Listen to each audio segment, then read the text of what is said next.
Bon matin à vous tous. Merci d'être là. Bienvenue à vous. Je peux vous dire que ce matin, en prenant une marche, je me suis dit, j'espère que l'air conditionné fonctionne dans la chapelle. Ouais.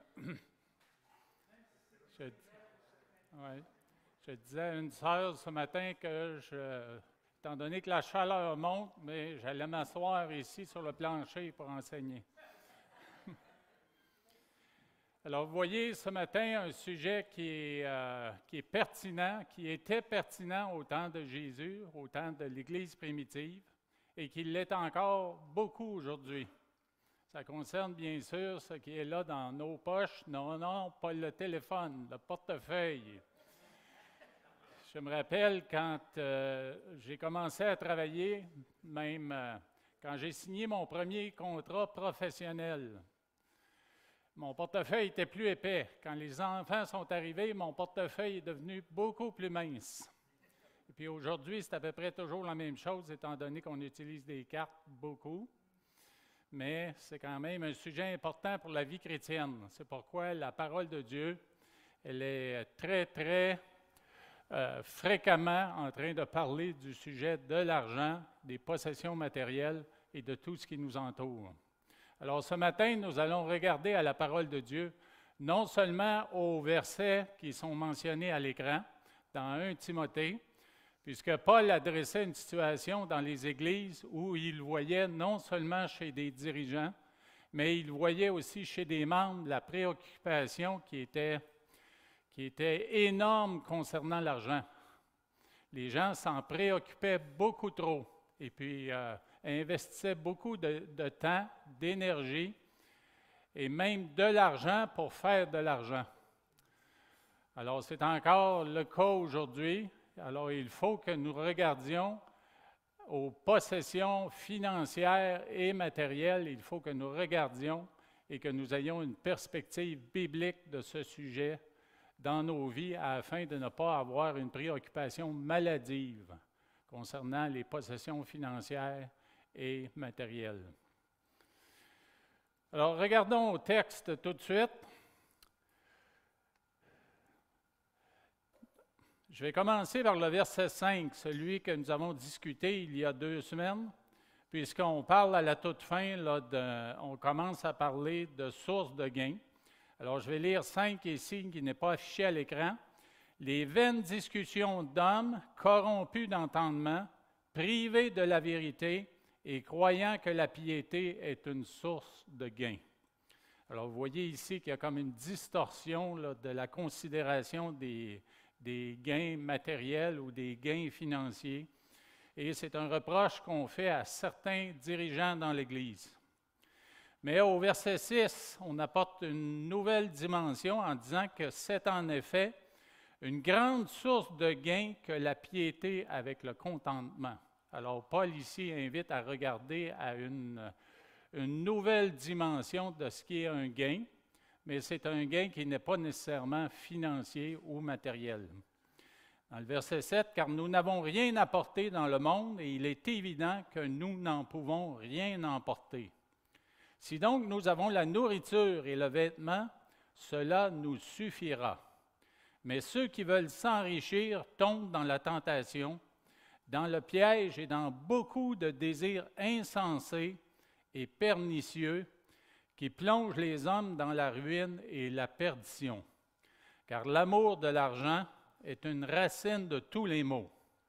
Et quelques-uns, en étant possédés, se sont égarés loin de la foi et se sont jetés eux-mêmes dans bien des tourments. » Dans la version Sommaire, le verset 10a se dit comme ceci, « Car l'amour de l'argent est racine de toutes sortes de maux. »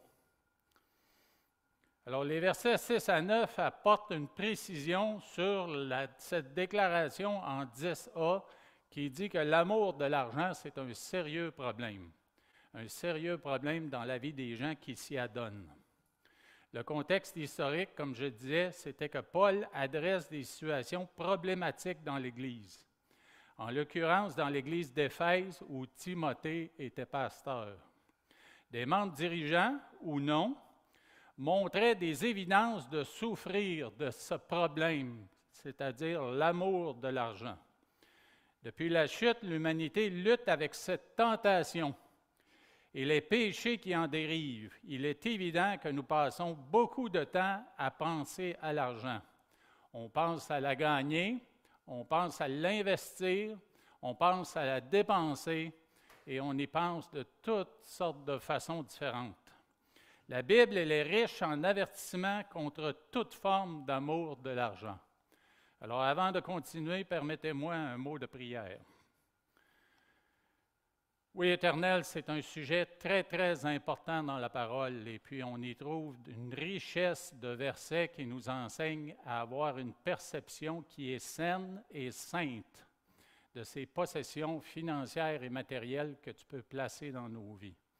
Nous te demandons de nous instruire ce matin, peut-être même de nous corriger. Corriger parce qu'on a pris une tangente dans laquelle on n'aurait pas dû entrer ou vers laquelle on n'aurait pas dû aller. Nous te prions, ô Éternel, de parler à nos cœurs afin que nous puissions considérer ces ressources que tu places entre nos mains en bon intendant, en les utilisant comme toi, tu le désires, en le faisant en pleine obéissance à ta parole, afin que toi, tu sois glorifié et que ton royaume avance. Bénis cette étude, Seigneur, bénis cette prédication, parle au cœur des personnes dans cette salle. Et puis donne-leur, ô Dieu Tout-Puissant, de réagir positivement, puis de réagir correctement à ce qui sera enseigné ce matin. C'est dans le nom glorieux de Jésus que nous prions. Amen. Alors, il y a toutes sortes d'avertissements dans la parole de Dieu contre toute forme d'amour de l'argent. Dans les des versets de Matthieu 6 et Luc 6, nous trouvons « Car là où est ton trésor, là aussi sera ton cœur. L'homme bon tire de bonnes choses du bon trésor de son cœur, et le méchant tire de mauvaises choses de son mauvais trésor, car c'est de l'abondance du cœur que la bouche parle. » Moi, j'aime dire que le cœur, c'est le siège de la volonté.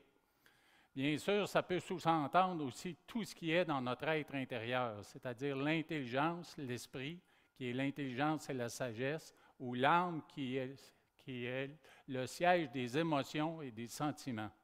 Alors, dans l'être intérieur, la façon de considérer les possessions matérielles et financières, mais ça nous amène à avoir des attitudes, à dire des paroles et à avoir des actions qui sont soit selon la volonté ou complètement contraires à la volonté de Dieu.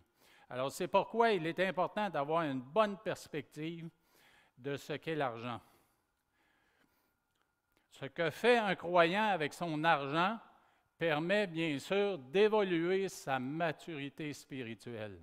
Alors, si on pouvait faire cette première chose-là en rencontrant quelqu'un, si on pouvait oser avoir l'audace de poser cette question-là, qu'est-ce que tu fais de ton argent? Mais ça nous donnerait une indication de sa santé spirituelle et de sa maturité spirituelle. Bien sûr, le verset 10 et la portion A de notre passage peut être dans le monde et a déjà été mal interprété et mal cité, puisque j'ai déjà souvent entendu dans ma famille que c'est l'argent qui est la racine de tous les maux, alors que ce n'est pas ce que la parole de Dieu dit. On parle de l'amour de l'argent. Et c'est pourquoi le premier point, en ce qui concerne les vérités de la parole sur l'argent, mais le premier point, c'est qu'il n'est pas mal d'avoir de l'argent. Ce n'est pas mauvais d'avoir de l'argent.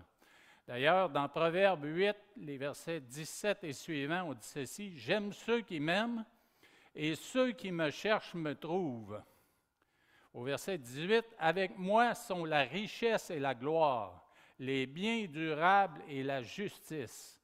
Mon fruit est meilleur que l'or pur, et mon produit est préférable à l'argent.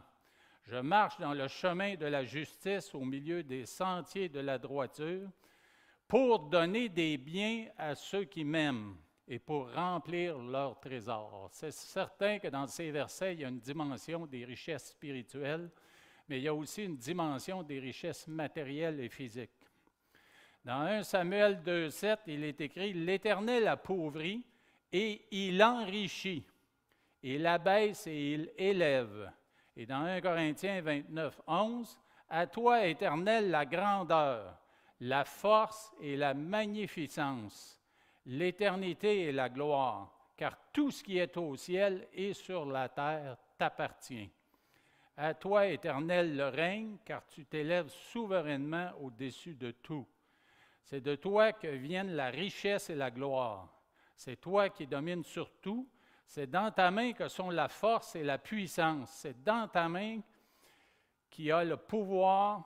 C'est ta main qui a le pouvoir d'agrandir et d'affermir toutes choses. » Nous connaissons tous des personnes qui ont été vraiment bénies au niveau matériel et financier par l'Éternel. Dieu reconnaît ses enfants qui obéissent en ayant une bonne disposition du cœur concernant l'argent. Ce sont des gens qui sont capables de recevoir beaucoup d'une main et de donner autant de l'autre main. Alors, ils ne sont pas attachés à ces richesses. Et puis, c'est le type de personnes que Dieu veut avoir dans sa famille. Ce sont des personnes qui n'aiment pas l'argent, mais qui peuvent l'utiliser pour sa gloire. Alors, la deuxième considération, c'est Dieu qui permet les ressources financières, toute origine de lui. Dans Deutéronome 8, les versets 11 à 18, il y en a quelques-uns qui sont affichés à l'écran, je vais lire seulement que ceux-là. Alors, c'est Moïse qui avertit son peuple. « Garde-toi d'oublier l'Éternel ton Dieu au point de ne pas observer ses commandements, ses ordonnances et ses lois que je te prescris aujourd'hui.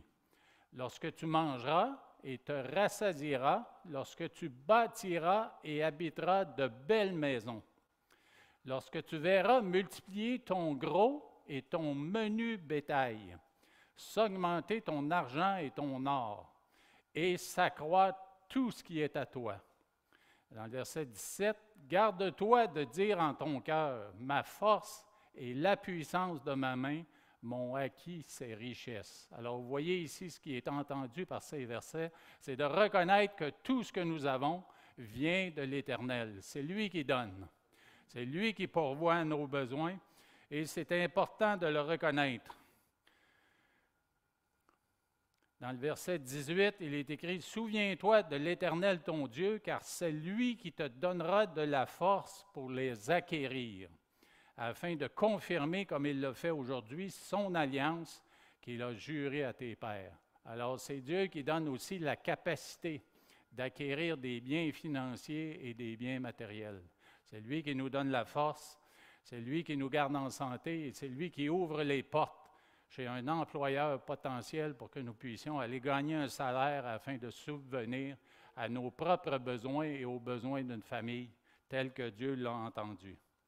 Alors, tout ce que nous avons, nous le devons à la providence de Dieu.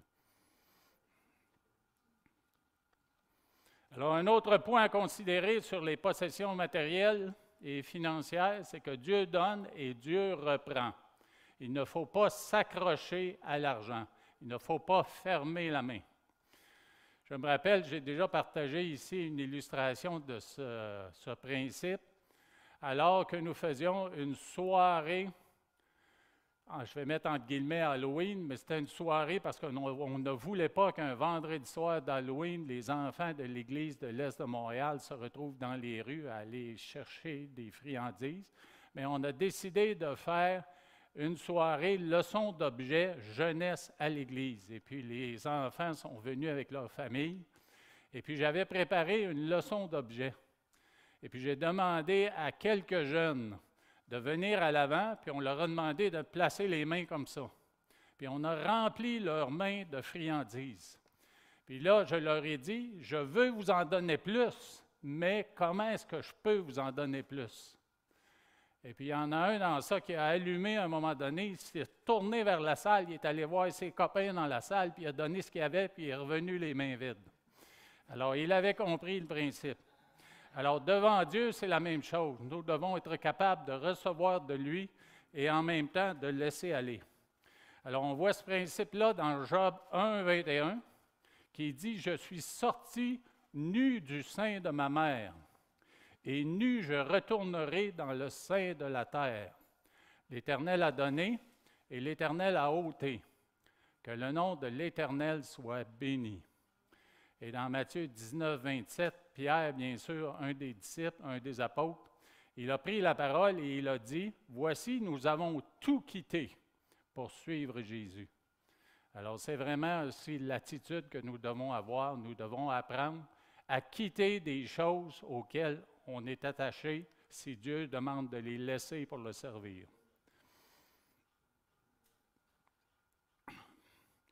Permettez-moi juste de faire une pause ici, là, pour reprendre mon souffle. Je crois que c'est la chaleur qui fait ça. Et je pense à une illustration pendant ce temps-là. Dans un message de Chuck Swindoll du ministère Insight for Living, il y a bien des années, il disait qu'alors qu'il était à l'université et qu'il devait participer à une soirée qui était très formelle, il devait se trouver un habit. Et puis il n'en avait pas, il n'avait pas les moyens de s'acheter un habit. Alors il est allé dans un commerce qui en louait et il a décidé, après avoir essayé quelques habits, d'en louer un, qui était loué là, à un prix pratiquement ridicule, là. Alors, il est retourné chez lui, puis avant de partir, il voulait mettre ses clés et toutes ses choses dans ses poches. Il s'est aperçu que l'habit n'avait pas de poche. Alors, l'habit n'avait pas de poche. Pourquoi? C'est parce que c'était un commerce qui louait des habits pour les salons funéraires qui exposaient les morts. Alors, c'est un point qu'on va voir plus loin là, concernant le temporel des choses matérielles qu'on n'apporte pas dans l'éternité. Mais ça illustre assez bien là, qu'on ne doit pas tenir à ces choses-là.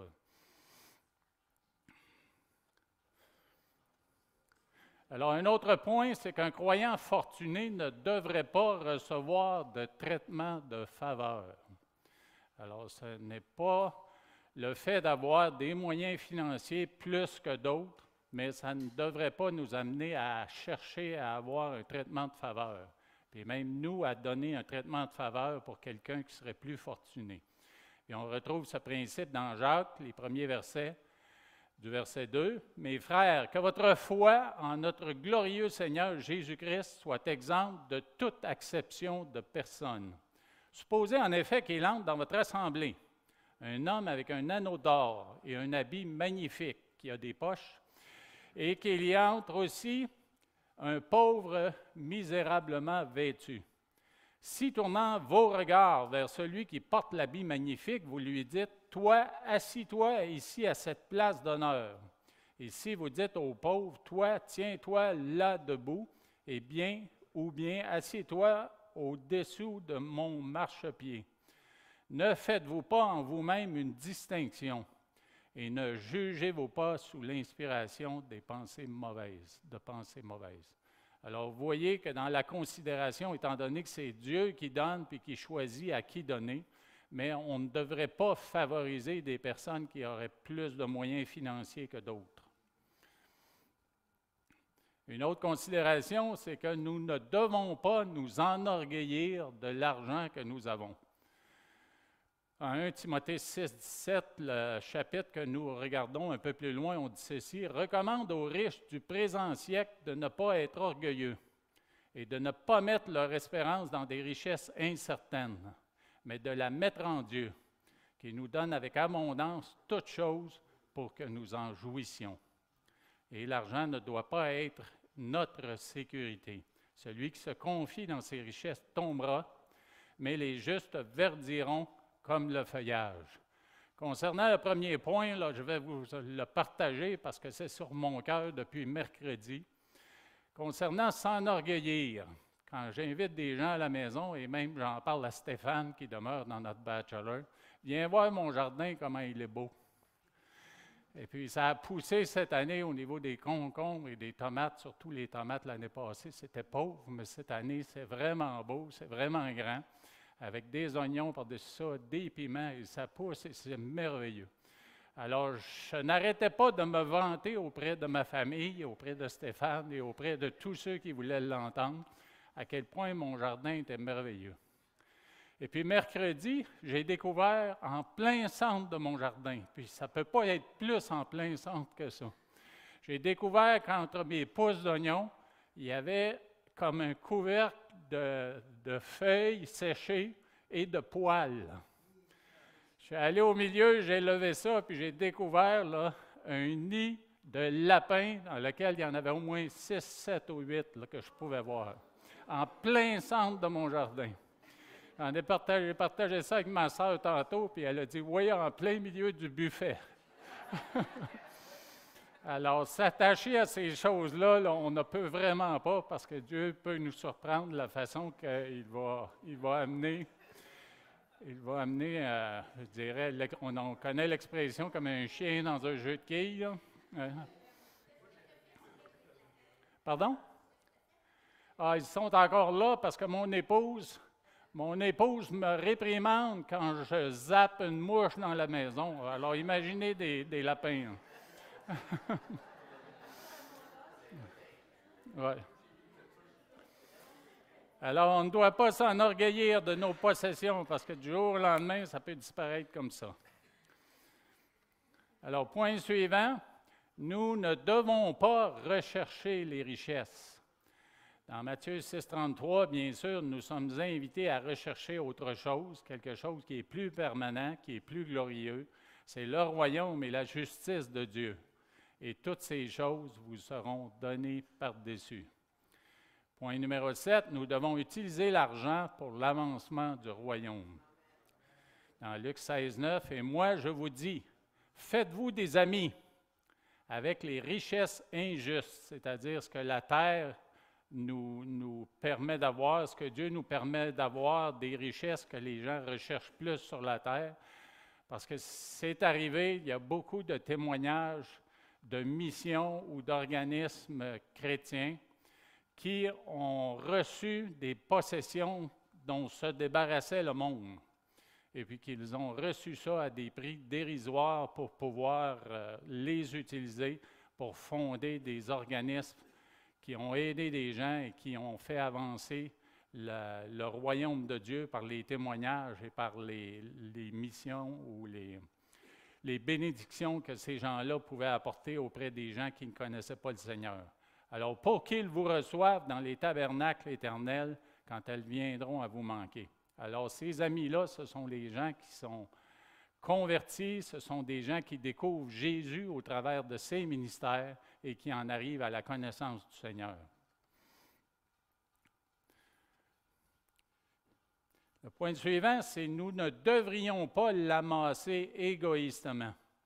Dans Proverbe 11,24, « Tel qui donne libéralement devient plus riche, et tel qui épargne à l'excès ne fait que s'appauvrir. L'âme bienfaisante sera rassasiée, et celui qui arrose sera lui-même arrosé. » Dans Luc 6,38, « Donnez et il vous sera donné. On versera dans votre sein une bonne mesure serrée, secouée et qui déborde, car on vous mesurera avec la mesure dont vous vous serez servi. » Et dans 2 Corinthiens 9,6, un verset dans un contexte où on parle de donner, d'apporter des offrandes. « Sachez-le, celui qui sème peu moissonnera peu, et celui qui sème abondamment moissonnera abondamment.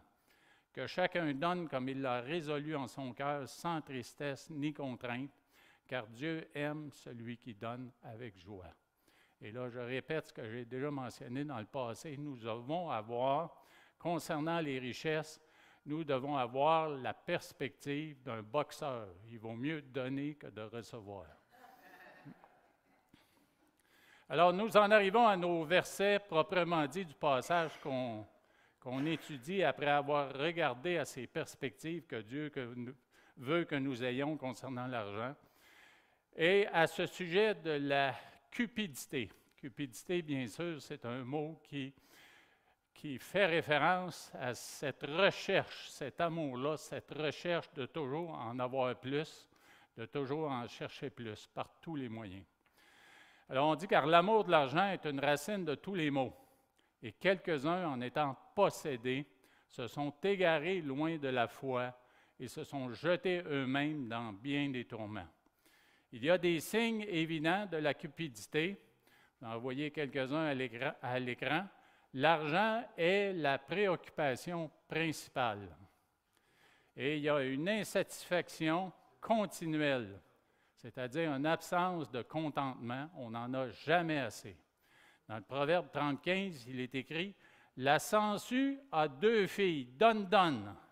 3 choses sont insatiables, car 4 ne disent jamais assez. » Alors, on n'en a jamais assez. Alors, celui qui est cupide, il va faire étalage de ses avoirs. Il va s'enorgueillir et il va le montrer. Il va le montrer par l'endroit qu'on habite, les vêtements qu'on porte, le véhicule ou les véhicules qu'on conduit. Et on fait étalage de tous ces avoirs-là. On le fait avec plaisir et avec orgueil. Et on n'aime pas donner. Quand vient le temps là, de partager ces avoirs-là, on partage un minimum de choses pour bien paraître. On voit souvent d'ailleurs, on le voyait dans les journaux imprimés, aujourd'hui c'est sur Internet, quand quelqu'un faisait un grand don, qui n'était pas nécessairement un don de ses avoirs nécessaires, mais c'était un don de superflu, mais on imprimait un chèque. Vous voyez les chèques là, qui sont grands comme ça, là, qui ont 3 pieds vers 6 pieds de long, là, et puis le montant est écrit en gros pour que tout le monde le voit.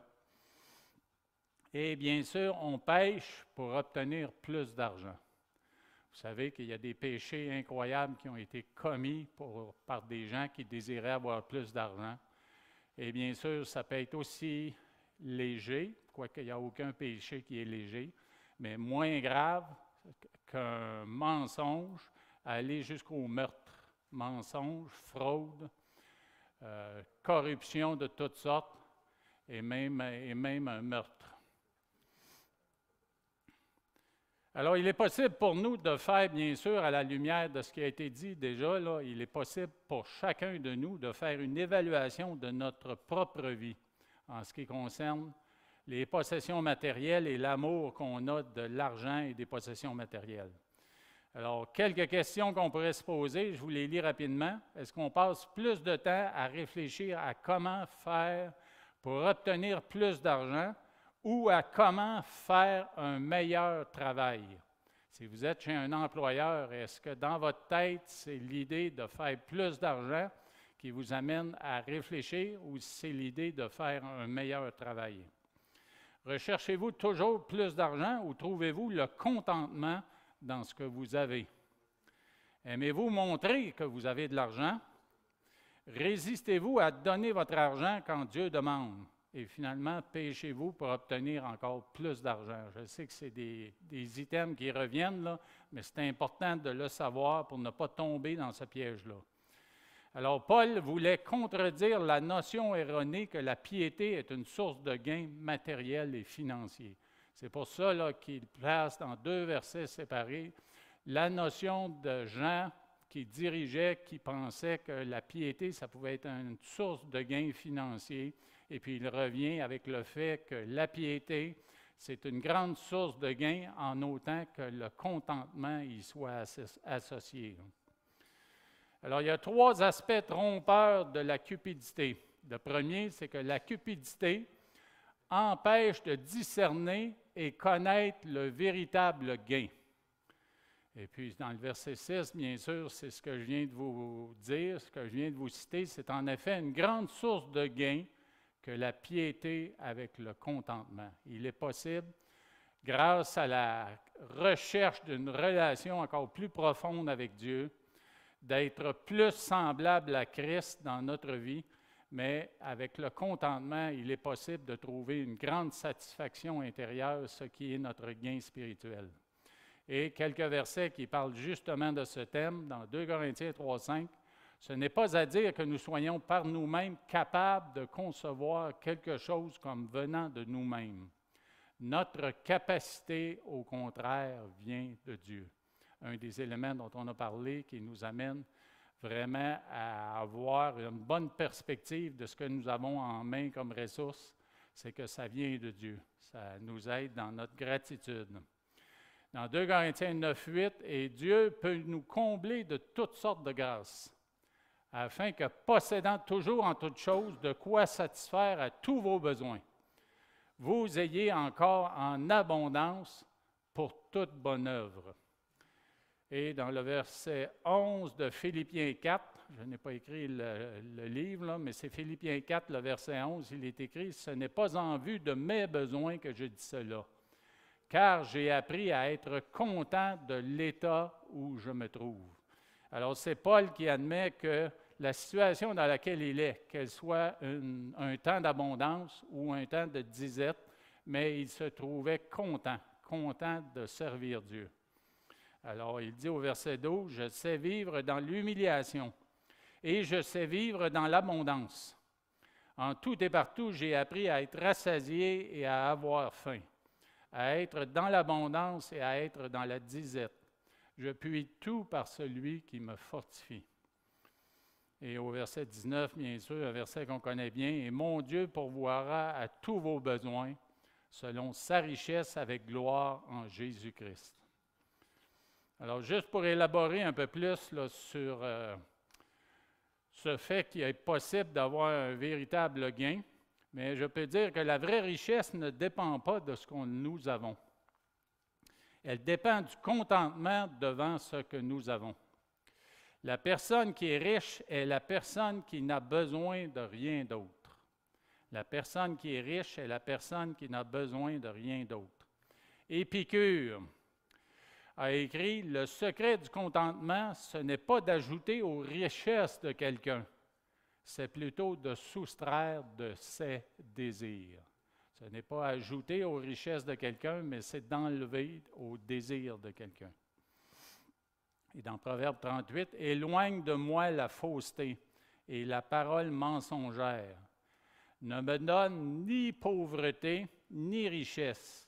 Accorde-moi le pain qui m'est nécessaire. » Et bien sûr, dans le verset suivant, on explique que si on a trop de richesses, on va se détourner de Dieu pour se concentrer sur ces richesses-là.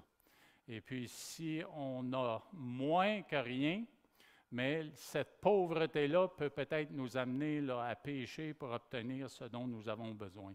C'est pourquoi l'auteur du Proverbe a écrit « Donne-moi ce qui m'est nécessaire ». Puis ça, c'est un autre point là, dans les points d'application à la toute fin, c'est qu'il faut vraiment discerner entre nos désirs et nos besoins. Il y a bien des moments dans nos vies là, où c'est un peu confus, puis il faut vraiment s'arrêter et réfléchir à ça. Alors David, dans le psaume 63, il a décrit sa suffisance en Dieu, alors qu'il dit, au verset 2, « Ô Dieu, tu es mon Dieu, je te cherche. Mon âme a soif de toi. Mon corps soupire après toi dans une terre aride, desséchée, sans eau. Ainsi, je te contemple dans le sanctuaire pour voir ta puissance et ta gloire. Car ta bonté vaut mieux que la vie. Mes lèvres célèbrent tes louanges. Je te bénirai donc toute ma vie. J'élèverai mes mains en ton nom. Mon âme sera rassasiée comme de mets gras et succulents. Et avec des cris de joie sur les lèvres, ma bouche te célébrera. » Dans Ésaïe 55, les 2 premiers versets, on a un aperçu là, de la gratuité du salut, de la grâce qui nous a été donnée dans le salut en Jésus-Christ, mais c'est décrit de la manière à venir acheter des biens de consommation en nourriture. Alors, vous tous qui avez soif, venez aux eaux. Même celui qui n'a pas d'argent, venez acheter et manger. Venez acheter du vin et du lait sans argent, sans rien payer. Et au verset 2, « Pourquoi pesez-vous de l'argent pour ce qui ne nourrit pas? Pourquoi travaillez-vous pour ce qui ne rassasie pas?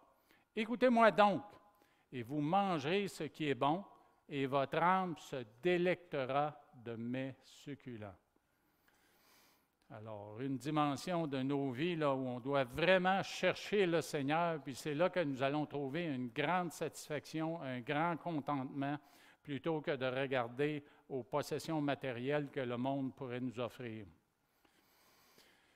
Un proverbe latin qui dit ceci, « L'argent, c'est comme l'eau de mer. Plus on en boit, plus on a soif, plus on a soif. Alors l'argent, c'est comme ça. On peut penser qu'un autre millier de dollars va nous satisfaire alors qu'on en veut toujours plus. Deuxième aspect de la cupidité, c'est que la cupidité focalise sur le temporel, car nous n'avons rien emporté dans le monde et il est évident que nous n'en pouvons rien emporter.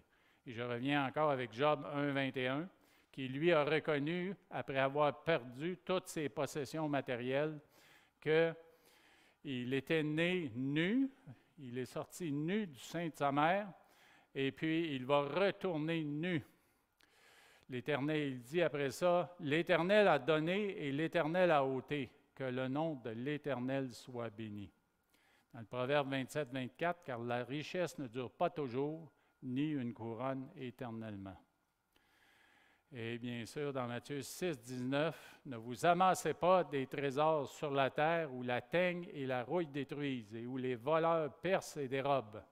Mais amassez-vous des trésors dans le ciel où la teigne et la rouille ne détruisent point et où les voleurs ne percent ni ne dérobent. » Je peux vous dire que moi, j'ai amassé des projets dans mon cabanon il y a bien des années, en espérant avoir le temps de les sabler, de les nettoyer, de les peinturer pour pouvoir les utiliser.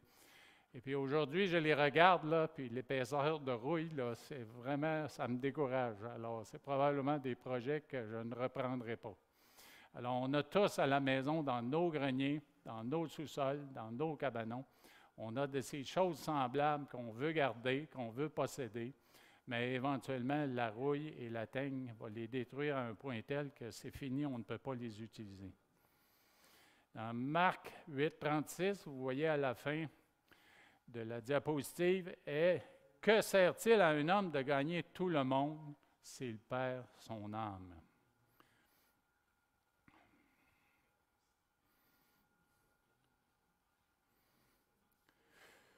Avant d'aller au point suivant, je dirais tout simplement qu'il est fou de poursuivre les richesses temporelles et de négliger les richesses éternelles.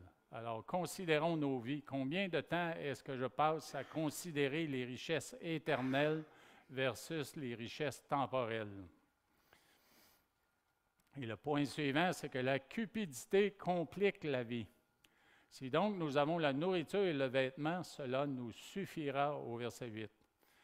Dans Ecclésiaste 5, on dit ceci, puis Ecclésiaste, bien sûr, on sait que c'est Salomon, un homme qui a été riche, énormément riche et énormément sage avant de perdre un petit peu le nord. Et puis, quoiqu'à la fin de sa vie, à la fin d'Ecclésiaste, on voit qu'il commence à regarder plus vers le haut qu'à regarder à l'horizontale, à tout ce qui se passe sur la terre. Là.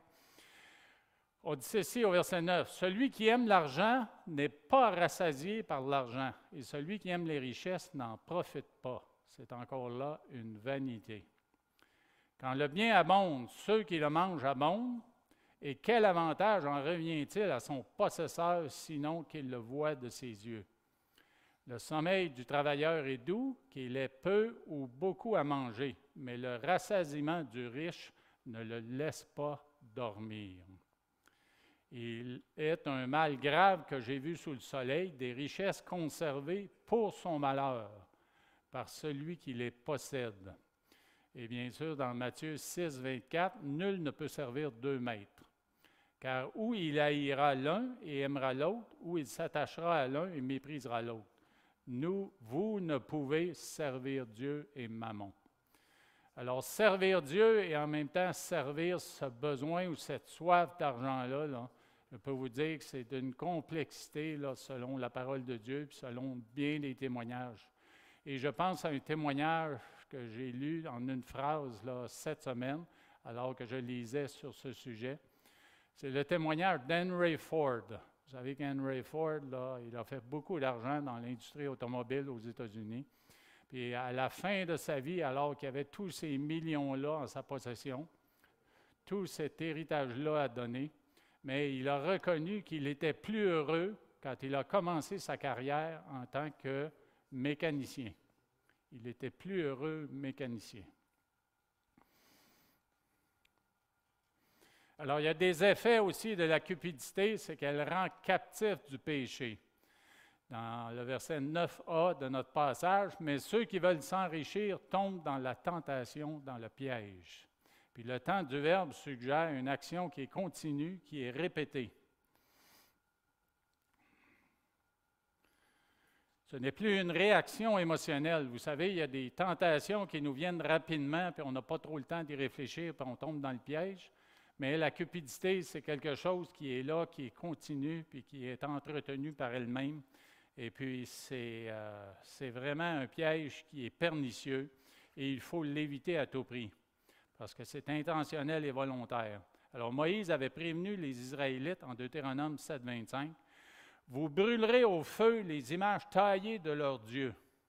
Tu ne convoiteras point, et tu ne prendras point pour toi l'argent et l'or qui sont sur elles, de peur que ces choses ne te deviennent un piège, car elles sont en abomination à l'Éternel ton Dieu. » Puis ça nous fait penser, bien sûr, à les « tu ne convoiteras point » des 10 commandements.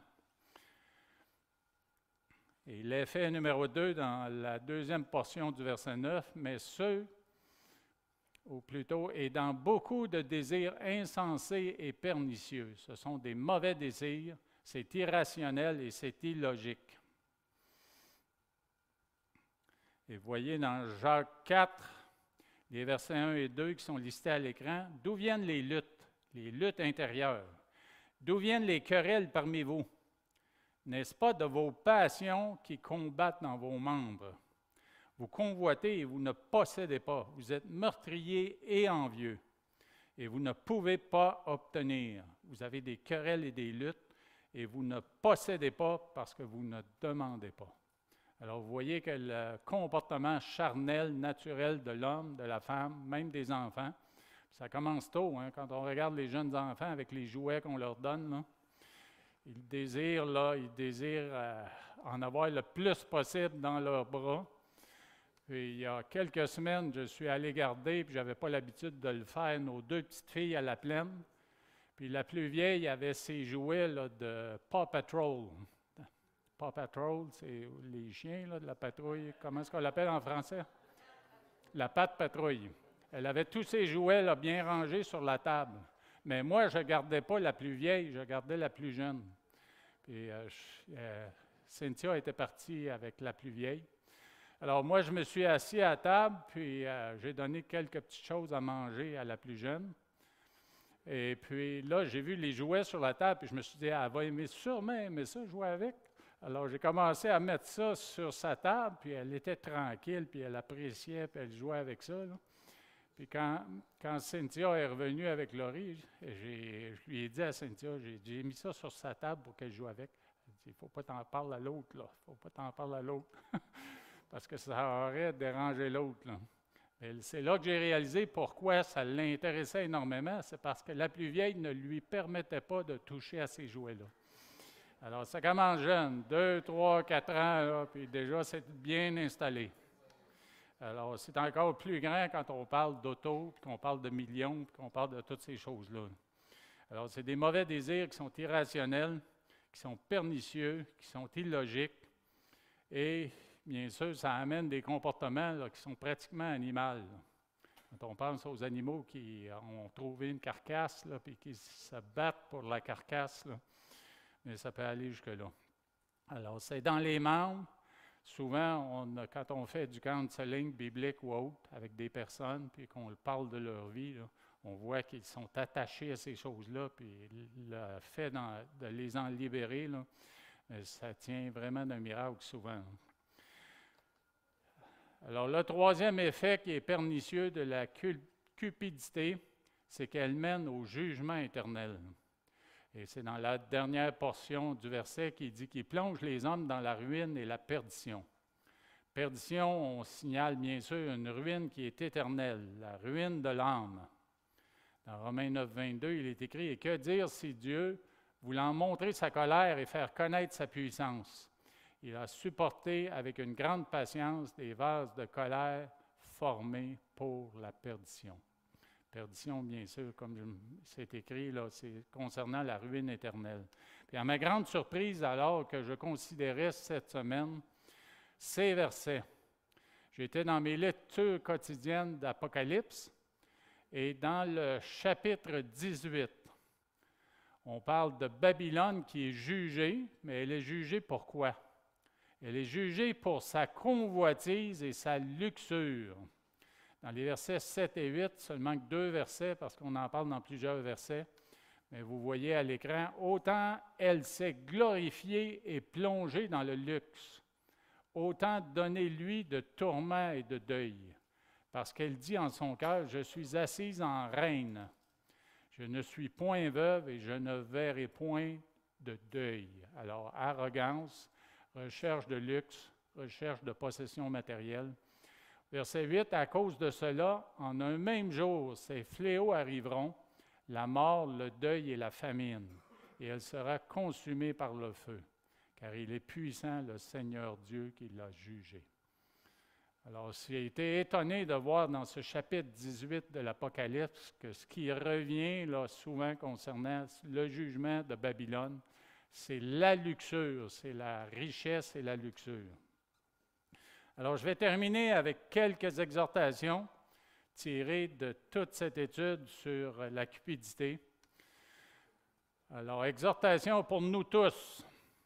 Reconnaissons que nos possessions viennent de Dieu. Cherchons l'excellence premièrement avant de rechercher là, une récompense financière. Et bien sûr, ça s'adresse à tous ceux qui seraient au travail quelque part, dans un organisme, un organisme gouvernemental, dans une compagnie ou n'importe où ailleurs, même à la maison d'ailleurs. Alors, cultivez une attitude de gratitude. Discernez vos besoins et vos désirs et n'achetez pas ce dont vous n'avez pas besoin, ce qui ne vous rend pas plus utile à servir Dieu. Alors, ça demande bien sûr qu'on s'arrête et qu'on considère ce qu'on désire, ce qui est là dans notre esprit, là, qu'on y pense. Puis, bien sûr, dans le passé, moi, on m'a déjà conseillé, si tu penses à quelque chose que tu désires l'avoir, attends au lendemain. Attends au lendemain avant d'aller magasiner. Puis là, la plupart du temps, là, le désir disparaît pendant la nuit. Mais aujourd'hui, avec Internet, c'est tellement facile. Clic, clic, et puis déjà, il y a une ligne de plus sur notre carte de crédit, notre compte de carte de crédit. Oui, ça va trop vite. Ne dépensez pas plus que ce que vous gagnez. Ça, c'est bien sûr, c'est très sage, là. On sait qu'aujourd'hui, là, moi, je me rappelle, je l'ai peut-être déjà partagé ici, j'étais en train de travailler chez un client, un distributeur d'huile à chauffage. On avait un logiciel pour distribuer l'huile à chauffage dans les maisons, dans les commerces.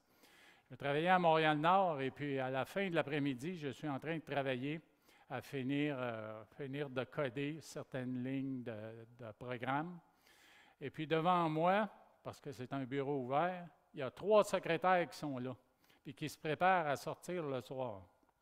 Alors, les 3 secrétaires se sont attroupés autour d'un même bureau. Elles ont approché les chaises.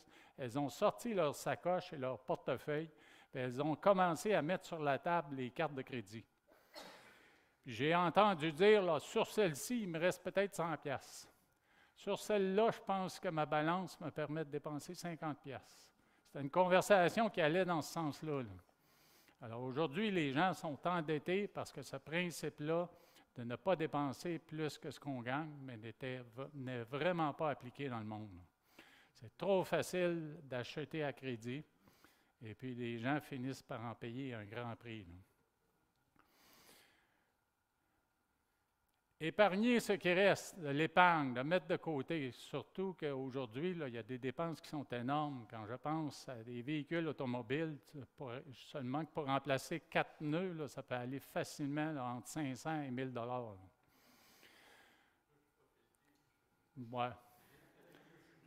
Ouais, 500 $, oui.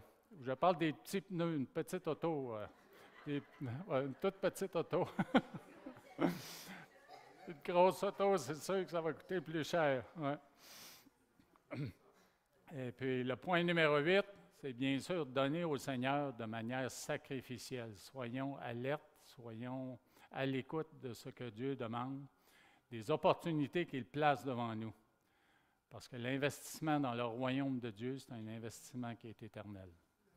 Alors, je vous laisse avec ces quelques exhortations et demandons à Dieu de nous guider dans la suite des choses pour ce qui est d'exercer une bonne intendance.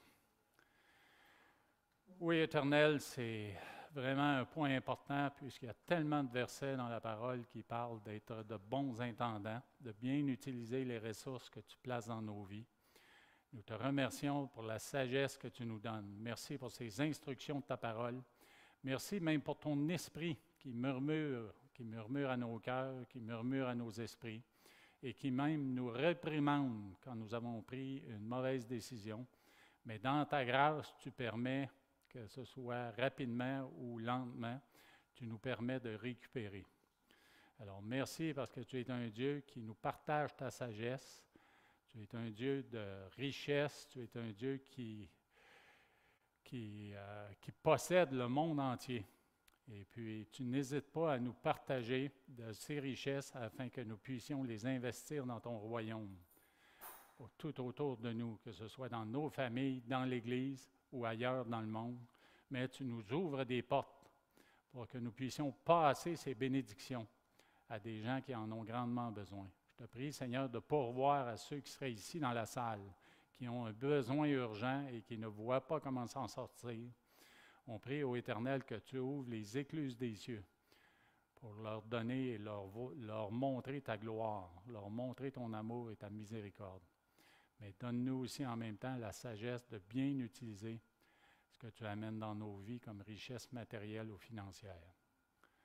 Merci pour ta parole encore une fois, que ton nom soit glorifié, que le nom de Jésus soit béni. Amen. Bon dimanche, bonne semaine.